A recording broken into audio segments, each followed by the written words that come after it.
let's face it, techno music from the most avant-garde style 40 years ago in some ways became the most dogmatic right now because there's so many rules. Lui è Nicola Belli, io sono Matteo Roma e anche oggi siamo Off Topic.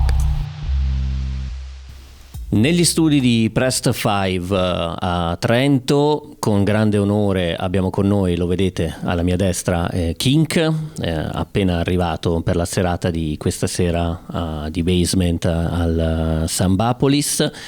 Ovviamente dovremmo fare questa interview in inglese, ovviamente, ma non preoccupatevi perché ovviamente potrete seguirla grazie ai sottotitoli. We are in the Press 5 Hub in Trento. It's a very big pleasure to have here with us KiNK. Well, pleasure is all mine. It's always a celebration for me to come to Italy, but not just because of the wonderful food and wonderful people. I obviously like to consume, but most of all, I love to also to deliver. And when I deliver my music here in this part of the world, it's always a pleasure. Thank you, guys. Do you often come here? Not as much as I want, but there is a certain amount of weekends per year, and luckily there's a lot of other places in the world that want me to go. So it's not every weekend, but it happens, and it's always good fun. Today we take the time and opportunity also to do a little go back in the career of KiNK. We are going to start from the early days, and question by question we are going to develop the story of your journey into the world of electronic music. But first of all, I wanted to begin from the early days of your career. We like to know what was your approach to the music, and most of all, if you did start immediately in the world of electronic music, or if previously you were interested in other musical genre. Well, I'll try to keep it short, but it is a very long journey. I got into electronic music, and particularly techno, the end of 1991, early 1992. Not through the normal ways of, it's not like my relative brought me to the club or something. It was mostly through the radio and also bootleg cassettes I was buying on the streets of Sofia in Bulgaria, where I live. So I just fell in love with the music. I was shocked by the music at that time because there was nothing like it on the radio. Of course, at that time I was not thinking it's going to be my career. I didn't thought I'm going to do something like this for a living.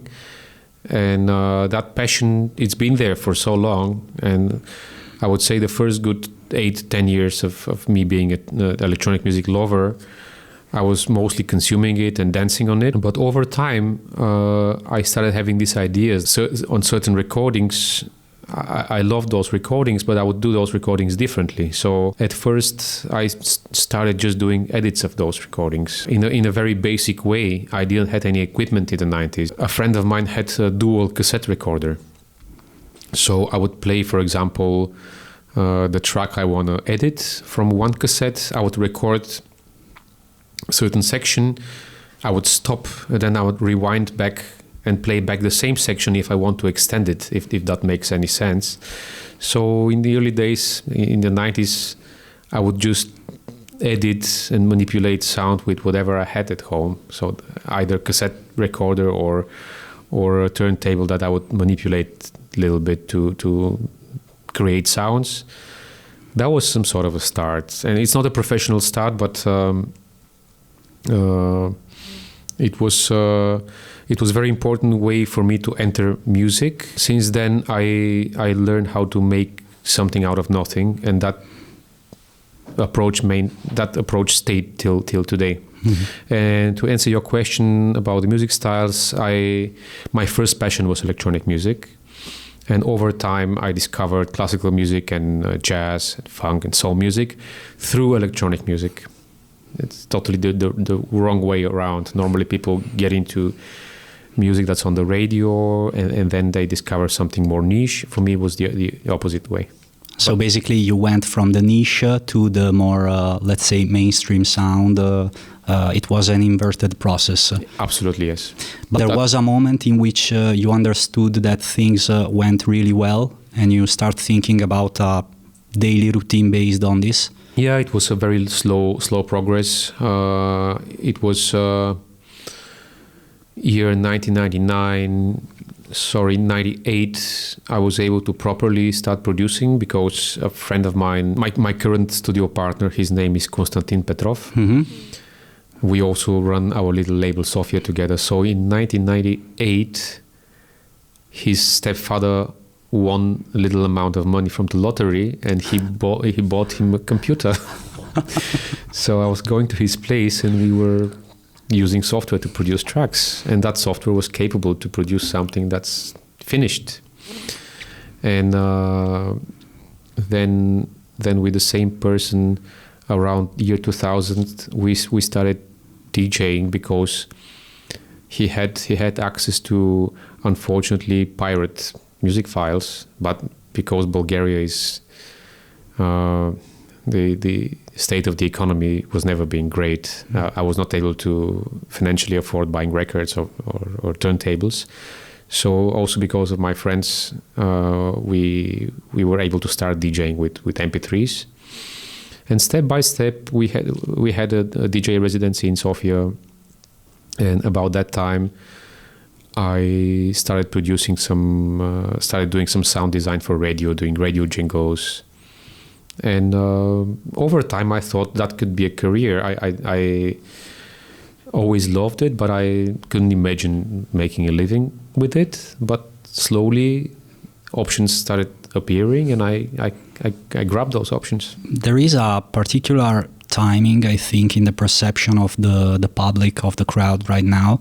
It was the period in which you released your EP on Ovum, E79, Existence, No Sports. In Italy, it was a huge thing, a huge success. It has the same effect on an international level. Absolutely, it was a big record, and I want to use the chance to express my gratitude to, I would say now, my friend Josh Wink, who gave me the opportunity to release on Ovum, on his amazing label, and that was a part of a change. It changed my life. Maybe not that only record, but that was one of the 3 or 4 important things that happened, Mm-hmm. which led to me becoming an international artist. So thank you, Josh. Another milestone related to that period in which you had a huge increase in terms of popularity was the Boiler Room of Sven Fitt, in which he played your EP on Rush Hour. In Italy, obviously, had a huge effect. Do you recognize it as another important step of your career? That was something important. About that time, I'm not sure if it was the same year or the year before, but also I had a Boiler Room show. That was in 2014 in Moscow, mm-hmm. which really make a great way for me to be introduced to the wider audience and for the people to understand what I do, because I play mostly my music. I create my music live with that platform. Especially at that time, Boiler Room was really. I'm not saying now it's not popular, but at that time there was not so many alternatives. It was just the perfect storm of having this relatively new platform and me bringing a relatively new style of performance. It just worked so amazingly well. I totally agree, because I think that Boiler Room has currently many millions of views. It was a huge success, and it was quite new in that specific historic moment. So it has definitely also a big impact. You produce also some amazing works with Rachel Rowe. Last but not least, Time. We just wanted to know, when did you start working with her, and beside your personal life, how is your usual workflow with her in studio? Well, with Rachel, we are partners now in the personal life for 24 years. Wow! So congratulations. Thank you. So I was not a professional when we started dating, and she was not a singer, not a professional singer at that time, and we pretty much grow together, and we obviously tried different ways of. We both love music. We met because of the music. We met on the dance floor through friends, and we learned to be musicians while we were partners, and our work together, our approach to work changed over time many times. I don't know what specific I can say about that. There were periods where we would be very active. Then there's some other periods where we would not make so much music together because we would like to have private life, and sometimes work can interfere with that. What I really value being and working with Rachel is that besides she's a wonderful singer, she's also the classically trained musician in the family. I am not. And for a very long period, she would help me out with arranging my music. I don't look at myself as a professional musician, although I am. But sometimes when there is some strongly melodic content, I rely on Rachel to actually encourage me if that music is good or there's something wrong with it. Yeah, certain periods I would use her as a vocalist. Certain periods she would help me with my productions, and the other way around. She also have her own music which is different than mine, and sometimes we use the studio to work just on her stuff, which is very refreshing for me. As I mentioned, I come from strictly electronic music background. I don't know much about pop music or anything that's on the radio. And working on her stuff, which is a bit more digestible from normal people, I learned a lot about new ways of producing. Because let's face it, techno music from the most avant-garde style 40 years ago, in some ways became the most dogmatic right now, because there's so many rules. Sometimes pop music, hip hop, R&B, whatever you name it, can be a bit braver. And when I work on Rachel's material, I actually learn some new stuff. So that's one of the many ways that we collaborate and exchange ideas. Ideas and skills, Absolutely. Obviously. This is great, and I think can definitely improve both work. But previously in the introduction, you were talking about your first residency in Sofia, in Bulgaria. We are very curious to know what is the current situation of the clubs in Bulgaria, and if there are clubs or festival that you want to underline as relevant places that can be really interesting also for people coming from abroad. Yeah, there are many levels of happenings in Bulgaria. There is a tradition, and there is a novelty.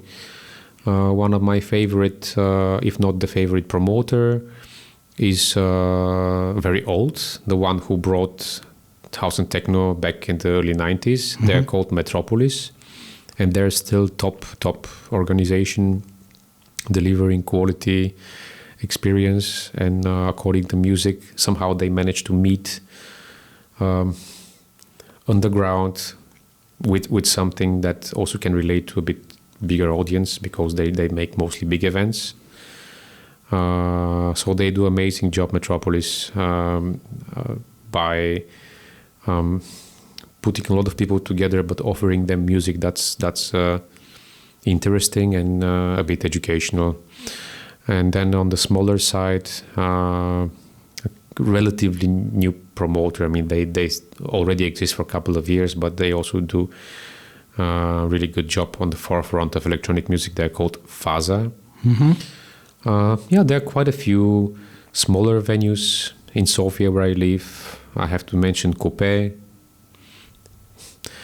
Right now, because it's a live situation, I can't recall a lot of names of the places there, although I live there in Sofia. But the situation right now, it's at least for the music I like, the rather small venues and smaller of locations are interesting for me. But there is a lot of things going on, and the young people are into good music. Surprisingly, now there are quite a few vinyl record stores in Sofia, so it's there is a movement in a good direction. When you are in Sofia, do you usually go to the club, or do you prefer stay at home and don't think about it? I maybe 10 years ago. So let me put it that way. I'm touring internationally for 15 years. I am mostly playing live or only playing live, but my first passion and really big passion is DJing. And probably until 5-6 years ago, if I would have a free weekend, I would grab my records and I would go to a small place and play some records, which I rarely do these days internationally. But over time, I mean, I'm in my mid-40s. I'm a parent now. I have a little daughter. There's only 24 hours a day, unfortunately. So you have to produce, you have to tour, you have to perform, you have to be a father. So I think it's quite overwhelming. It is in this way. And to my surprise, I mean, music is taking so much time and energy, and it's my favorite way to spend time. And I was really surprised to see that being a father is always, it also became something that I really want to do. And intentionally, I really love to be with the family, and it's not something I have to do. It's really fun. So I had to give up of going out. You need to have this strict time management. Always speaking about Sofia, it's interesting that after many years on the field, you created your personal platform, an independent platform called Sofia. Do you feel more freedom, or did you have particular necessities when you started this new project? Had the idea behind the label to make it together with my studio partner, which we did. Originally beside releasing my music, also to find local talent. And the second thing didn't work on a scale that we wanted, because I'm a touring artist. My main focus is to be on the road, and every week I'm dealing with, beside producing new music, also dealing with fixing hardware that's getting broken every weekend. And I was not able to jump deeper into the local scene as much as I wanted. So far we found only two local people who we push. One of the guys, his artist name is Rare Dub, and another new addition to the label. His artist name is Imperio. He lives in Berlin at the moment, but originally from Bulgaria. But yeah, the reason to do the label, obviously, as I mentioned, the local talent, but also I wanted to have a platform where I'm completely pure. I didn't want to have any influence from the outside. And always when I make music for other labels, I would think, what's the label's sound? And there is certain relation to that label, and I'm influenced. And with Sofia, everything is very pure. And that was, I guess, the main idea, just to be very pure with my music. Also because if the label that asked you to propose a release didn't ask you anything in terms of style, you always have the unconscious idea to look the style of the previous release on that label, and this can represent a sort of influence on the final product. But with Sofia, you feel a release, a freedom in these terms. Yeah, absolutely. I mean, even working with the other labels, I rarely had a pressure from somebody to do something specifically, but just basically talking to the label boss, listening to their music unintentionally. I'm being influenced, and with Sofia, it's a blank paper. You had also the opportunity to perform with Rare Dub in a different occasion, if I'm not wrong. Well, we are friends now for 10 years, and we met at a festival in Bulgaria where he was the visual artist. He was the visual artist who was doing the show for all the musicians. And I was doing my sound check, and he came, and we just jam along, and the rest is history. We became really good friends. So it took him about 10 years to develop really good skills as a DJ and a producer, and now he's ready. I would say I was his mentor for 10 years, and now it's a little bit the opposite. He's over 10 years younger than me, and he's so much more upfront with technology and ideas, and now it's a little bit the opposite. So this year I think is going to be a big one for Peter. For him. For Rare Dub, we have a lot of shows together. We play good stages and good time slots on Nuit Sonore in Lyon. We play Awakenings. We're gonna play Glastonbury together as well this year. I have my main slot, and then I do a DJ set in a smaller stage, and we're gonna play back to back with Peter DJ sets. So I have really good feeling about him. And as I said with Sofia, we didn't really succeed to grow a big community, but we discovered two amazing artists. And I think sometimes quality is more important than quality over quantity. Sure, but it can be also a start of something. Probably you put on earth the seeds that can allow the scene to spread and grow, and maybe in the next year become more and more a thing on an international level. Absolutely, as people say. I think I bet on the right horse. So also you at home, take a note of this name, Rare Dub. Rare Dub, yeah. It's going to be a huge thing in the next month. We wanted to know also something about the KiNK outside the world of electronic music, because you mentioned previously that you heard a lot of different genre after discovering your first love. What do you usually listen outside the world of electronic music when you need to relax yourself, when you want to be detached from the rest? When you drive. Yeah. Funny fact, I cannot drive. I never learned. I think that's a pretty unique thing. Yeah, it just happened that when me and Rachel, it was in 2006, we were going to driving lessons together, and at that time I was just signing with Rush Hour. It's one of the best Dutch labels for dance music. Eventually the record I did with Rush Hour also was one of those important milestones in my career. But yes, we were going to driving lessons with Rachel, same teacher, and she did it. She managed to get the license, and my head was into the records I was doing and the future that was coming. And I was joking with my friends, hey, don't go out in the city today because I have a driving lesson. It's dangerous. So what was the question? Sorry, I forgot. Well, what do you listen outside the world of electronic music? At home. Yeah, I mean, till before the pandemic, it would be jazz, funk, soul, and then modern classical music. From Eric Satie to some really recent like Karl-Heinz Stockhausen, and close to noise music, which is not necessarily very relaxing, but I find it very interesting. And that was till 2020, and then I became a father. So it's Baby Shark time. Yeah. Oh my God! I made an acid version of that song. I think it's gonna become a hit if you put it out. So, but seriously,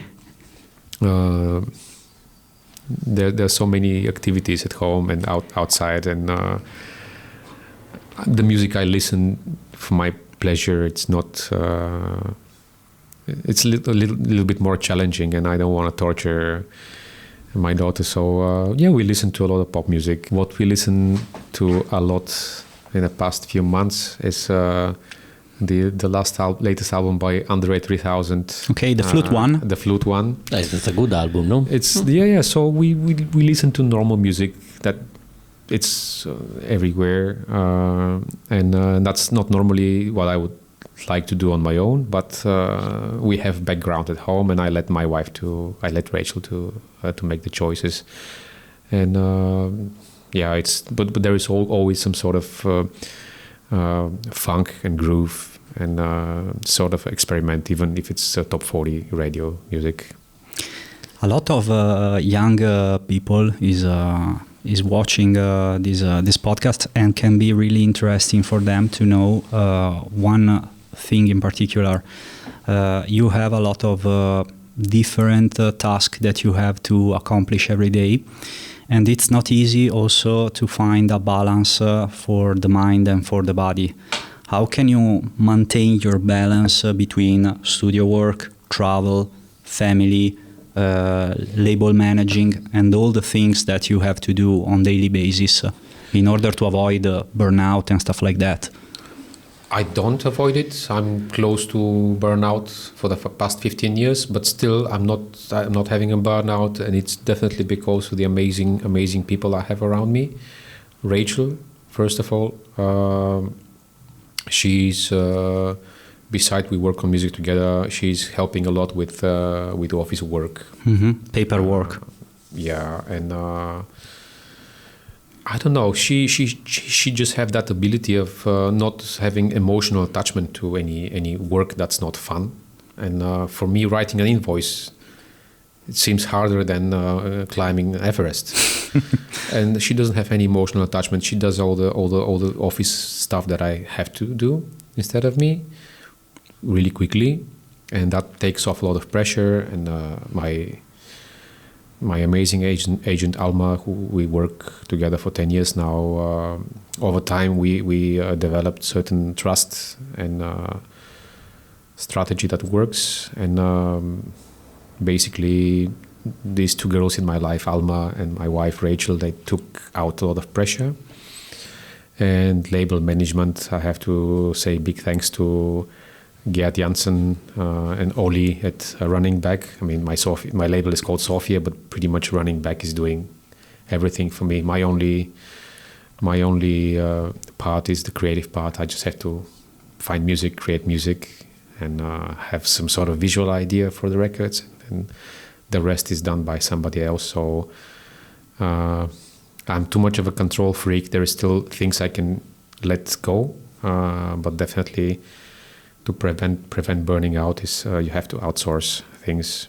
But I'm still learning. I'm still the way you put the question, it seemed like I'm an organized person, but I'm not. I'm still looking for the answer. Still trying to find the perfect time management and task management. I think that the advice that we can give is surround yourself of people of valor that can help you in all your daily work without this kind of push, pressure or effort. Yeah, I have to say people are willing to help. I don't mind.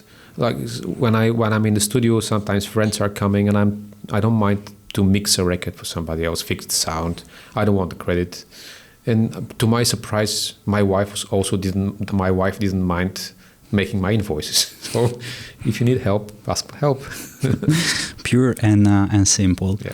Since we are coming to the end of this interview, we wanted also to have a closer look to what's next. So the future of the KiNK project. Can you give us some spoiler about what is coming in the next month?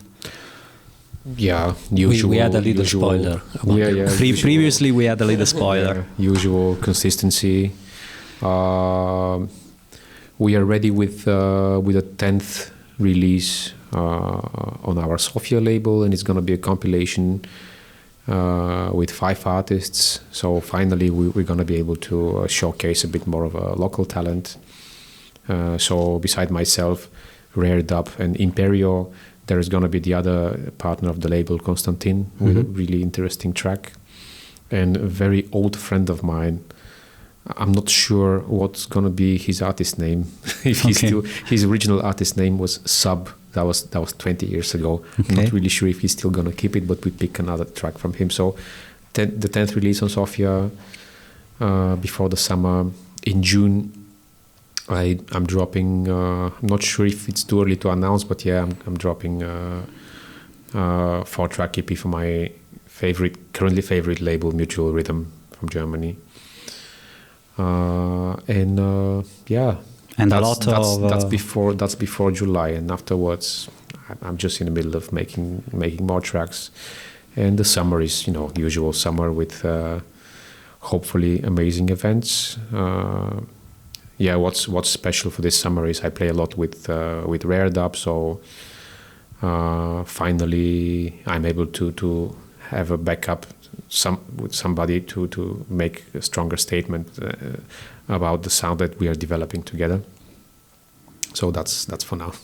And you are going to meet a heavy schedule, I suppose, for the summer. So you are going to be in some festival, in many different clubs. Yeah, the summer is busy. I'm very blessed that I have this consistency in my career for like 15 years now, and what I pray for is stable equipment, because normally that's the glitch in the system, but.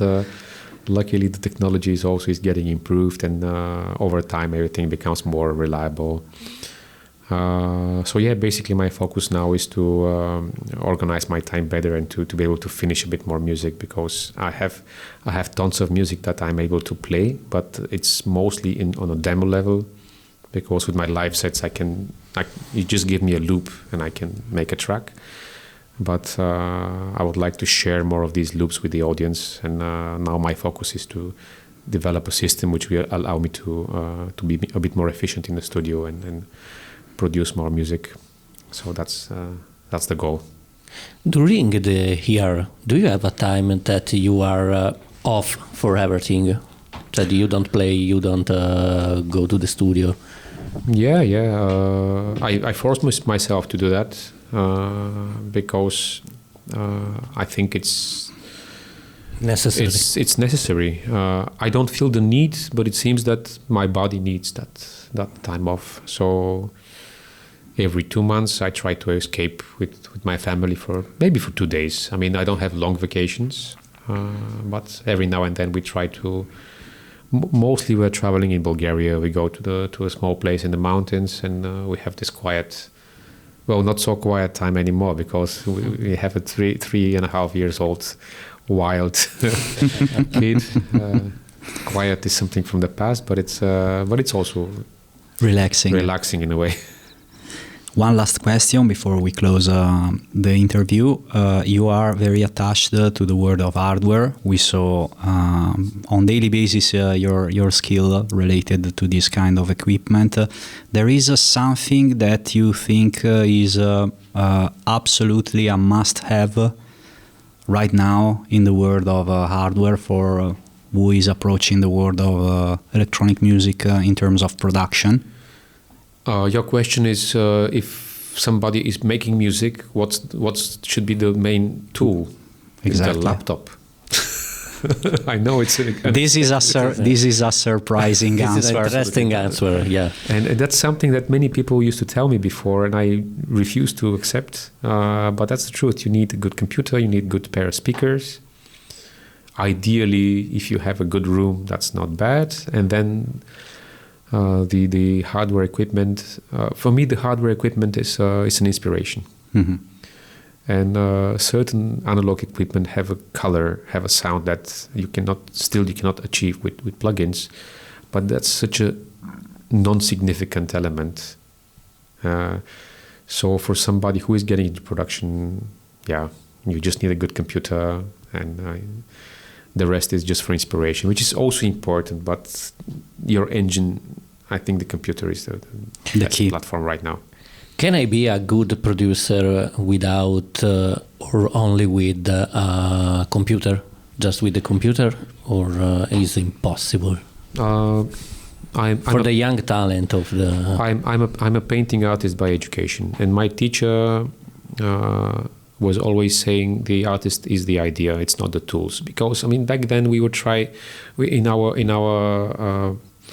the school we have different tasks, like to draw a body or to draw certain objects, and we focused on certain techniques and our teacher would always say, no, it's the technique you can learn over time. Some people learn faster or slower. The artist is the idea behind it. So regardless if you use computer or something else, that's secondary. People have to develop their sense of aesthetics. That's the only and main important thing. And then, of course, as I said, my advice is to get with the computer, because the computer is the most open platform. And then once you learn your tools using a virtual platform, then you can decide, I want to restrict myself to hardware instead, or no, I want to be open with the computer. But that's secondary. First thing is develop your sense of aesthetics. Strail, I want to thank you personally for the opportunity of this quick talk together. We explored some of the topic related to your career, and we gave also some advices from a relevant voice in the electronic music culture. So it was a pleasure. Thank you once again. We are looking forward to see you this night in basement. Thank you to come here. Total pleasure, guys. Thank you very much, and let's party tonight at the basement.